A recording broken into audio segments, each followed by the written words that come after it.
গণভোটের রায় বাস্তবায়ন করে সংবিধান সংস্কার পরিষদ গঠনের দাবিতে রাজধানীর মানিক মিয়া এভিনিউতে মানববন্ধন করেছে গণভোট বাস্তবায়ন নাগরিক ফোরাম। এতে অংশ নিয়ে দ্রুত সময়ের মধ্যে একটি গ্রহণযোগ্য সংস্কার প্রক্রিয়া শুরুর আহ্বান জানান বক্তারা। শুধুমাত্র আইনের মারপ্যাচে এই আমাদের এই সংবিধান সংস্কারের যে গণ আকাঙ্ক্ষা সেটাকে কোনোভাবেই প্রশ্নের মুখে ফেলা যাবে না।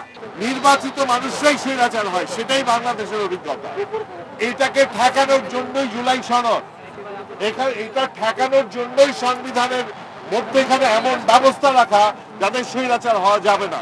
জাতীয় সংসদ ভবনের দক্ষিণ প্লাজায় আয়োজিত কর্মসূচিতে ব্যানার ফেস্টুন হাতে দাঁড়িয়ে জুলাই যোদ্ধারা গণভোটের রায়কে সম্মান জানিয়ে সংবিধান সংস্কার পরিষদ গঠনের দাবি জানান। যারা সংবিধান নিয়ে নাড়াচাড়া করে, সংবিধানের মধ্যে কোথায় চুরি চামারি করা যায় সেই জিনিসগুলো তারা আয়ত্ত করে আপনাকে ভুল বুঝিয়ে এই রাষ্ট্রের জনগণকে আপনার পিছে খেপিয়ে দিচ্ছে, এটা তাদের একটা ইন্ধন হতে পারে। সেখান থেকে আপনারা সতর্ক থাকুন এবং আমি চাই আপনারা অতি দ্রুত জনরায়কে সংসদে বাস্তবায়ন করুন। ছাত্র জনতার শক্তিকে কেউ অবহেলার চোখে দেখবেন না। আপনাদেরকে আবার শিলং না দিতে পাঠিয়ে দিব। আপনারা ভুলে যান না যে আমরা জুলাইকে হারিয়ে ফেলেছি। জুলাই হলো একটি চেতনা, আর আমরা সেই চেতনাকে ধারণ করি। আর চেতনা মানুষকে জাগায়, কিন্তু মানুষ চেতনাকে জাগায় না। মানববন্ধনে অংশ নিয়ে মানবাধিকার কর্মী শহীদুল আলম জনগণের রায় মেনে নিতে সরকারের প্রতি আহ্বান জানান। সংবিধানে অনেক কিছু আছে যেটা নেই, সেটা হচ্ছে গণঅভ্যুত্থান, যেটা নেই সেটা হচ্ছে বিপ্লব, যেটা নেই সেটা হচ্ছে প্রধানমন্ত্রী পালিয়ে যাওয়া।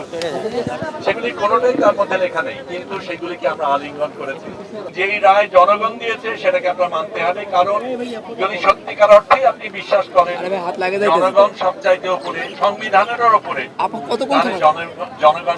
জনগণের রায়কে উপেক্ষা করার আপনার আমার কারোই কোনো সুযোগ নেই। 2/3 আসন পেয়ে সরকার গঠন করে জনরায়কে উপেক্ষার ফল ভালো হবে না বলে মনে করেন সুপ্রিম কোর্টের আইনজীবী ব্যারিস্টার মুনতাসির তানজির। গণভোটের যে মতামত সেটাকে পুরোপুরি উপেক্ষা করা, এটা ভবিষ্যতে যারাই উপেক্ষা করবেন তাদের জন্য এটি বিপর্যয়ের সূচনা করতে পারে।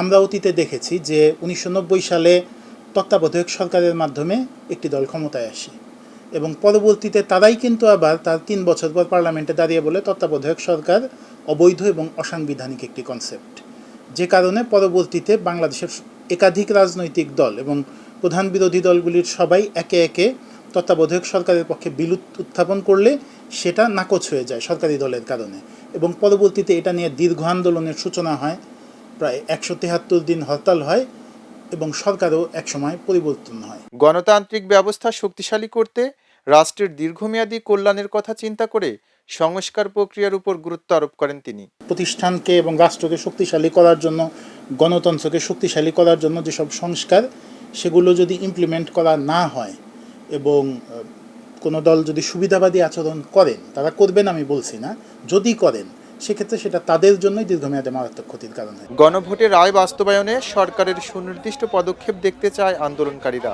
জুলাই সনদের আলোকে সংবিধান সংস্কার পরিষদ গঠন না হলে রাজপথে কঠোর আন্দোলনের কথা বলছেন তারা। এই দাবির প্রেক্ষিতে সরকার কি সিদ্ধান্ত নেয় সেটিই দেখার অপেক্ষা।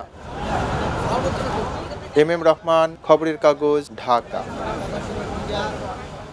খবরের কাগজ, নিখাত, নির্ভীক, নিরপেক্ষ।